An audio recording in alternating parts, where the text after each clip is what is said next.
What is going on, guys? It's Python Handler from FocusUs.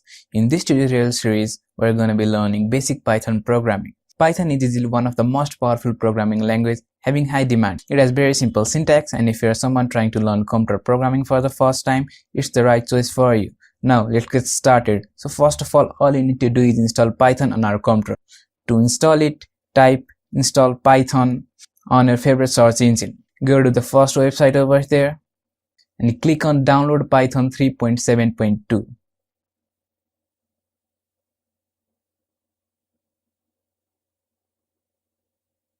After the file has been downloaded, click on the file. Click on install now option and wait for a little bit.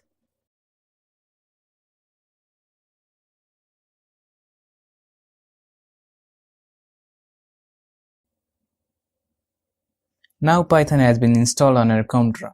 In the next tutorial, we are going to be learning about basic Python commands and operators. Thank you very much.